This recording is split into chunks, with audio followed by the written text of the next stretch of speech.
If you like this lockdown, you'll love more globalism.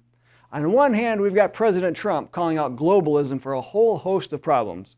While on the other hand, you have the managing director of the George W. Bush Institute arguing for more globalism, saying it's needed to stop pandemics. So who's right?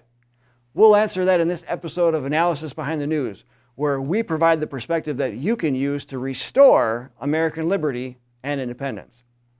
In an online article by the Epoch Times last week, President Trump said, "The COVID-19 pandemic has highlighted the necessity of having domestic supply chains. This pandemic has underscored the vital importance of restoring our supply chains and bringing them back into the United States where they should have never left." Trump told reporters in Washington that people who think otherwise are globalists. Recall that President Trump has argued against globalism on many occasions, including railing against it in front of the United Nations, as well as on the campaign trail.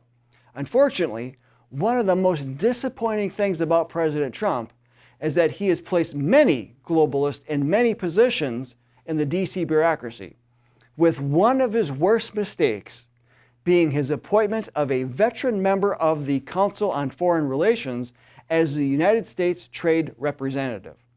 This appointment all but ensures that trade agreements will be used as a globalist tool to open borders and strip sovereignty and independence from the undersigning nations by getting them to answer to unaccountable regional government, eventually pulling them into an economic and political union much like that of the European Union.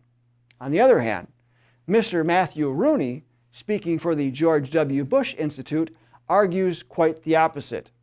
He wrote on realclearworld.com last month, "The approach to globalization promoted by the United States over the past 70 years operationalized this insight by freeing markets for goods and services from government interference, opening greater scope for individuals to decide for themselves what to buy and where to travel, and even within tighter limits, where to live and work. This flowering of human freedom led to the greatest reduction in poverty and the greatest decline in interstate conflict in human history. The danger of a pandemic did not arise because of globalization. Pandemics have appeared periodically throughout history. Deglobalizing will not protect us from pandemics in the future. On the contrary, we will ultimately come to see that global cooperation is key to responding successfully to pandemics." And folks, this view of globalism is prevalent in many of those in the media and in public office. Unfortunately, Mr. Rooney's words are not only accepted by these people, but they are also put into practice and have been U.S. policy for many decades. Mr. Rooney's words are not only wrong, they're also highly misleading. First of all, he describes the approach to globalization as freeing the market from government interference. Yet, the opposite is true. Each free trade agreement, usually many hundreds of pages long, doesn't reduce government involvement, it increases it. It does so by adding layers of unaccountable regulatory bureaucracy, usually in the forms of tribunals or commissions. Each involved nation then has to change its laws to conform to various regulatory authorities who issue their own regulations outside of the legislative bodies of these nations. A great example of this is the recently adopted United States-Mexico-Canada Agreement that has many rules and regulations based on treaties that the U.S. Senate never ratified, including the Law of the Sea Treaty. Mr. Rooney claims that globalization leads to a flowering of human freedom. Yet again, just the opposite was demonstrated as true as the British people voted to leave the European Union in an example of being fed up with not being able to run their own country, which is an essential part of human freedom. If our founders would have agreed with Mr. Rooney, America would still be a colony of the British Empire. Mr. Rooney continues to be consistently incorrect in one of his final assertions, which is that deglobalization will not protect us from pandemics in the future. If the Wuhan virus has shown us anything, it's that it's very costly to be too dependent upon one country for our critical needs. As President Trump put it, as reported by the Epoch Times, what happens if you're in a war and you have a supply chain where half your supplies are given to you by other countries? It doesn't work. It certainly doesn't work during rough times, bad times, dangerous times. And the Epoch Times continues, President Trump has said domestic manufacturing is key to maintaining economic power and decried the offshoring of production through deals like the North American Free Trade Agreement, NAFTA, which studies show contributed to thousands of lost jobs.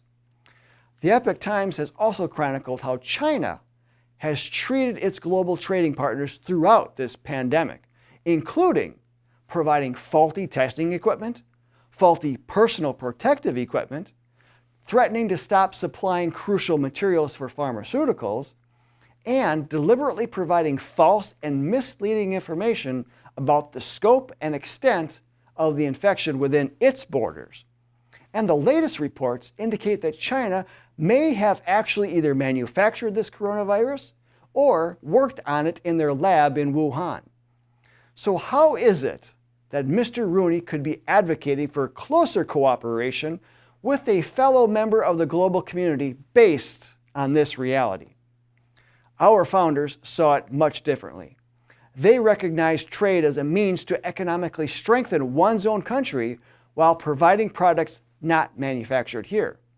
They recognized trade as a means of rewarding other nations with our business. They advocated for honest commerce, which is not unlike how you and I conduct our personal business. If you've ever had the misfortune of dealing with unscrupulous business owners, then chances are strong you didn't go back to that place of business, unless something radically changed in your favor.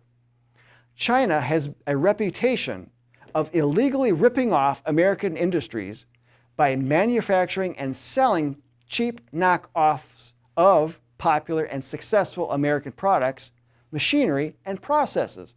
Yet, when does China ever get punished? Based on China's track record, our borders and ports should be closed to China. Our factories should be reshored back to the U.S.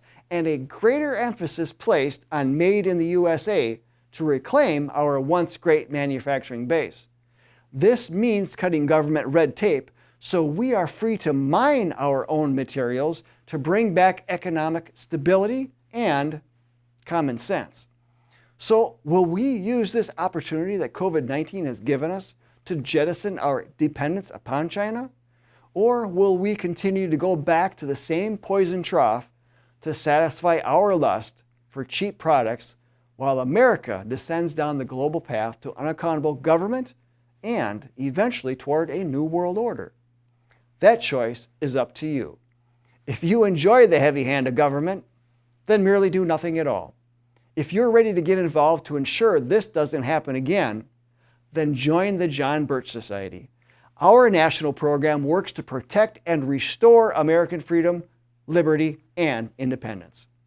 So let's make freedom the cure. In fact, if you haven't read our issue of the New American magazine with that same name, Freedom is the Cure, then download it for free and email it to at least 5 others and ask them to read it and share it as well.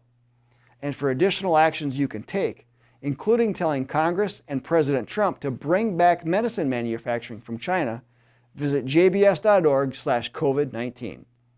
I'm Bill Hahn for the John Birch Society, and until next time, stay informed, stay active, and stay safe, Patriots.